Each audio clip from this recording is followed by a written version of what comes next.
dans le prochain épisode de Demain nous appartient. Tandis que Sarah fait une découverte déroutante, Souleyman pose ses conditions pour un week-end avec Rose et son père. En parallèle, Maxime cède à la proposition de Fred. Capture d'écran TF1. Attention, les paragraphes qui suivent contiennent des spoilers sur l'épisode de Demain nous appartient diffusé demain soir sur TF1. Si vous ne voulez rien savoir, ne lisez pas ce qui suit. Vendredi 14 février dans Demain nous appartient. Sarah fait une découverte déroutante et après avoir identifié une autre trace ADN dans le hangar, la police est convaincue qu'Aurélie Doumergue est la complice de son frère. Alors qu'Aurore souhaiterait savoir où la jeune femme se cache, David explique qu'il n'a pas de nouvelles de sa sœur depuis longtemps. À bout de nerfs, Aurore s'emporte et s'en prend à David, l'accusant de vouloir faire du mal à sa famille. Karim intervient et demande à sa collègue de se ressaisir. Impuissante à protéger les personnes qu'elle aime, la capitaine Jacob s'en veut d'être à l'origine de tous ces problèmes. Tandis que Karim rétorque qu'elle n'y est pour rien et la somme de rejoindre ses proches, Aurore refuse de se reposer tant qu'elle n'aura pas arrêté la fille Doumergue. Mais les recherches sont au point mort puisqu'Aurélie a pris le soin de supprimer toute trace d'elle sur le net. Pendant ce temps, William invite ses filles à faire preuve de patience car ils ne rentreront pas chez eux aujourd'hui. Déçus, Sophia et Manon aimeraient avoir leur téléphone pour faire passer le temps mais William rappelle que c'est trop dangereux car on pourrait les retrouver.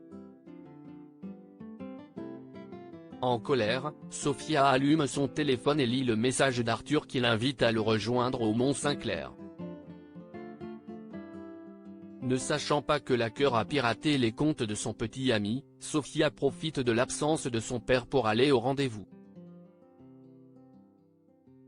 Au moment où Aurore apprend que Sophia s'est échappée, elle reçoit un appel montrant une vidéo de sa fille attendant Arthur. Apeurée, Aurore supplie l'hacker de ne pas s'en prendre à Sophia et le questionne sur ce qu'il veut en échange. En guise de réponse, ce dernier indique qu'elle le saura bien assez tôt puis raccroche. Sans perdre une minute, Aurore et son équipe filent à l'endroit de la vidéo. Soulagée de voir sa fille saine et sauve, Aurore plonge dans une colère noire quand elle découvre que Sophia avait en sa possession un téléphone portable. Après lui avoir exposé les risques qu'elle a pris, Aurore la prend dans ses bras et promet que tout ira bien. De son côté, Sarah rentre chez elle pour fêter la Saint-Valentin avec Roxane. En rangeant le cadeau dans son armoire, la policière tombe sur le masque du hacker dans les affaires de sa compagne. Souleyman pose ses conditions pour un week-end avec Rose et son père très amoureuse. Rose propose à Antoine de partir à Barcelone pour le week-end. Il trouve l'idée tentante même s'il a peur que Souleyman le prenne mal. Afin qu'ils apprennent à se connaître, Rose voudrait que l'adolescent les accompagne mais celui-ci refuse catégoriquement, réclamant que son père lui dise ce qu'il racontera à Valérie lorsqu'elle reviendra. Antoine répond qu'il sera très heureux d'apprendre qu'elle est en vie mais qu'il lui expliquera qu'il aime Rose et que c'est avec elle qu'il compte faire sa vie.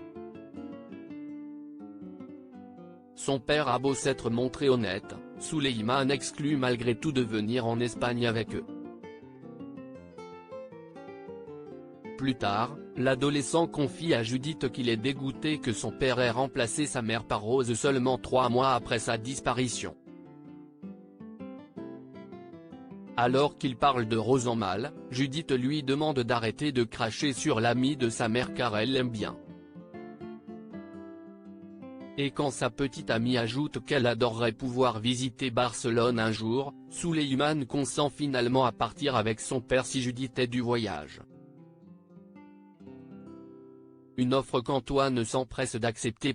Maxime cède à la proposition de Fred lorsque Maxime va à la salle pour récupérer ses affaires de sport. Fred déclare que c'est dommage qu'il rate le triathlon et tente de le convaincre de prendre les pilules pour l'aider à gérer sa douleur. Le jeune homme se montre réticent à l'idée de prendre des substances illégales, mais Fred lui laisse toutefois la boîte au cas où il viendrait à changer d'avis. En rentrant, Maxime prend un médicament puis part courir quelques heures après sans ressentir la moindre souffrance. Ayant une pêche d'enfer, il rejoint son coach et l'interroge pour savoir si ces médicaments sont sans aucun risque. Après lui avoir promis qu'il ne lui donnerait rien de dangereux, Fred rappelle qu'il doit arrêter la prise 3 jours avant l'épreuve du triathlon pour éviter d'être positif au contrôle antidopage.